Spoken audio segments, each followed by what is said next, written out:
Alright guys, I'm back with my review of this week's WWE Monday Night Raw for June 24th, 2013. And this was a weird show this week. It actually started off really good, and then it kind of died. The crowd definitely died in the middle around the CM Punk stuff of all things, and then it picked up again towards the end with the Daniel Bryan Orton match. So, a weird show this week. I still have to say it was kind of average. There were some good matches, but in a 3-hour show, you kind of need more than a couple good matches to carry the show. So I still have to say it was an average show, but I really did like the main event. Del Rio Jericho was a great match, and it definitely had some other good stuff on it this week. But yeah, just really strange how the crowd died during the CM Punk segment and his match. I mean, it was against Darren Young, so I can't blame them, but still, they were just shit for that.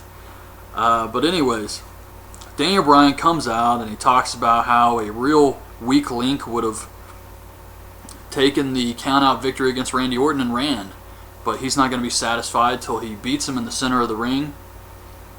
So Randy Orton comes out and he tells him to shut up and fight. Daniel Bryan goes off on him and actually knocks Randy Orton out of the ring here. So they start the match and they just beat the hell out of each other. This was awesome. Over the announce table, just all hell breaks loose, and the referee just rings the bell because he's lost control of the match. And the officials come out and they separate them. They're still trying to fight each other. It was a great way to start Raw.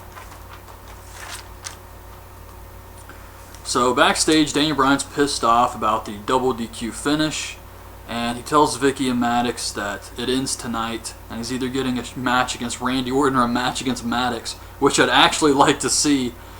So Vicky says you can have the match against Randy Orton, and then Vince McMahon comes up and he says some people would say Daniel Bryan is too small and he's an embarrassment to the WWE, basically implying that he wants Vicky to cancel this match. Christian and Sheamus versus Cody Rhodes and Damien Sandow. Sheamus hits the brogue kick on Cody for the win after clubbering Sandow. Not much to this one.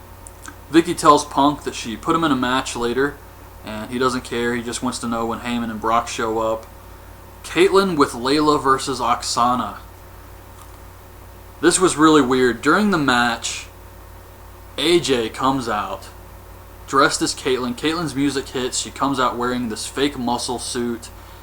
She's dressed like Kaitlyn and flexing, and this distracts Kaitlyn for a little bit, but she still wins the match with a spear.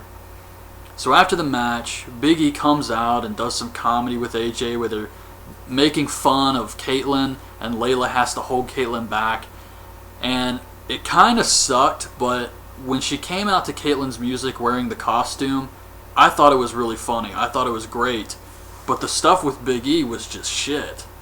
The comedy they were trying to do, talking about Big E, and they're like reenacting what Big E said to Kaitlyn, it was just really stupid. Jericho versus Del Rio. Jericho goes for the lion salt and Del Rio gets the knees up. He gets Jericho in the arm breaker, but Jericho counters with the walls. Ricardo runs in and hits Jericho with the bucket, which reminded me of the old WWF Raw Super Nintendo game where you could use a chair or a bucket on the outside. So Ricardo hits Jericho with the bucket. Dolph Ziggler runs out and starts attacking Del Rio, hits a zigzag on him. Jericho hits a code breaker on Ricardo, and then Jericho and Dolph have a stare down, and Dolph hits the zigzag on Jericho. But Del Rio and Jericho had a great match here. Vicky tells Maddox that she's thinking of canceling the Daniel Bryan Orton match, and Triple H comes up and says the WWE Universe wants to see this match and they should be able to pick the steps. It's lumberjack, street fight, or falls count anywhere. Obviously, street fight goes over here. Another 1-800-FELLA commercial. I read a comment on last week's Raw review, I think it was from Liberty Bell, about how 1-800-FELLA sounds like a gay hotline. And it really does. But Sheamus brogue kicks a tree to save an old woman's cat. I don't see this ever getting over. Vicky and Maddox come out to announce the stipulations, and Vicky just gets tremendous heat. It's insane the heat this woman gets. But they talk about how you can design a cover for the new video game and something like that. So Vicky and Maddox show their covers, and Maddox's cover is actually awesome. It's just him with Cena and CM Punk, but he's in the center, and then they show the real cover, which is The Rock. So The Rock's going to be on the cover of this year's game.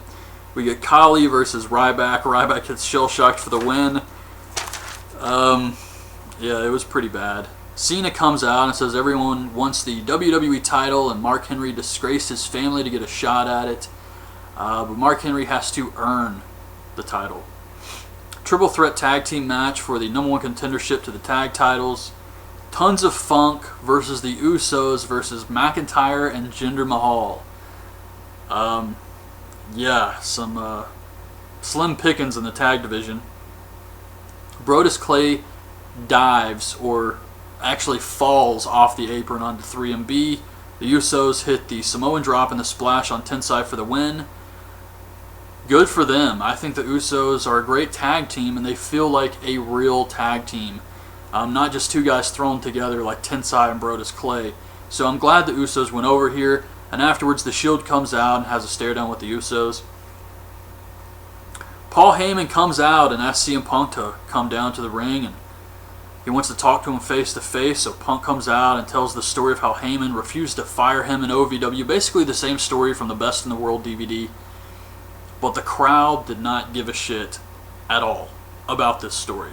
They could care less. I mean, silence. Except for a few people just yelling random shit, and it was so quiet you could hear all of this. And CM Punk knew. He actually said, I don't want to bore anybody with this. But Heyman says he didn't know Brock was going to attack him, and CM Punk picked a fight with Brock when he said that Brock needed Heyman to win matches. And then Punk says, I'm sorry I doubted you, and they hug. It was terrible. It was a bad segment. I mean, I didn't care for it anyways, but the crowd just being so dead killed anything I had going for it. And then Darren Young versus CM Punk. Crowd could care less about this also. Young counters the GTS with the Gutbuster. Punk kicks out. Punk makes him tap the Anaconda Vice. Afterwards, the Primetime Players beat down CM Punk, and Curtis Axel runs out to make the save.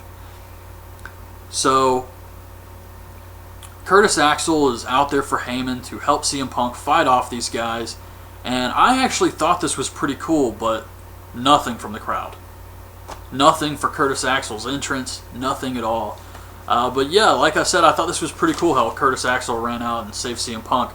I mean, Paul Heyman has these Paul Heyman guys, but you never got to see Brock and Punk together. So at least you finally get to see some type of Heyman stable, I guess. I don't even know. Stephanie McMahon tells Vicky that she's been so busy with Raw tonight that she will go out and announce the participants of the Money in the Bank match for her. It's going to be CM Punk, Daniel Bryan, Sheamus, Randy Orton, Christian, Kane, and RVD.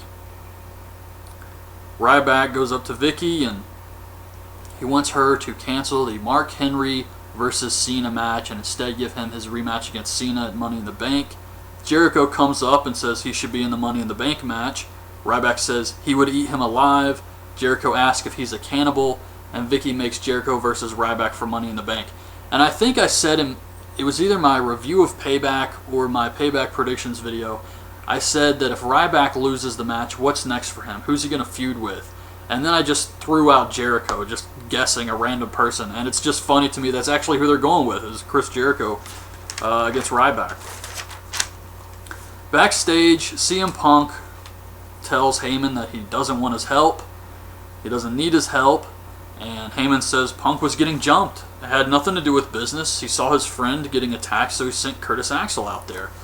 But Heyman says, I'm going to fix this. Next week, Vicky Guerrero has made the match that on Raw it's going to be Titus O'Neil, Darren Young versus CM Punk and Curtis Axel. So not really looking forward to that at all, but whatever. Mark Henry comes out and Lawler calls him Paul Henry by mistake.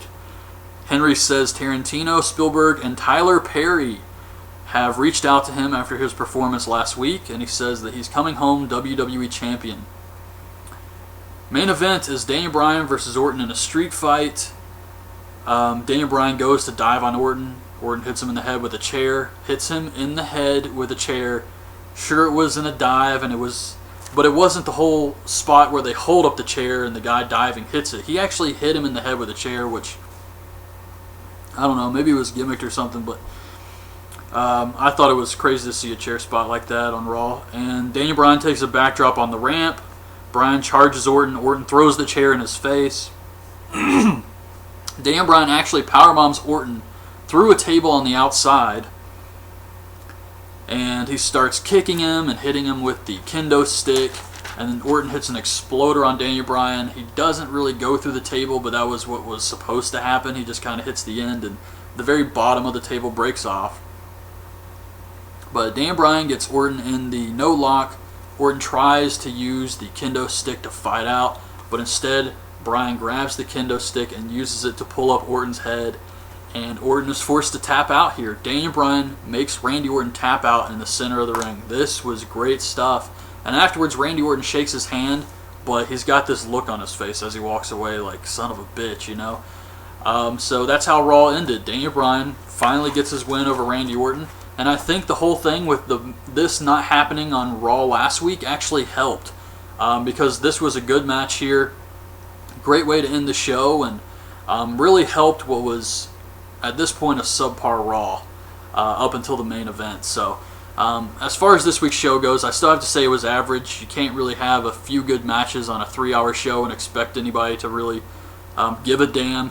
But still, the main event was good, so this one was in the middle for me. But anyways, that's my review of this week's show. Hope you guys liked the video. Leave your thoughts on this week's show in the comments, and thanks for watching.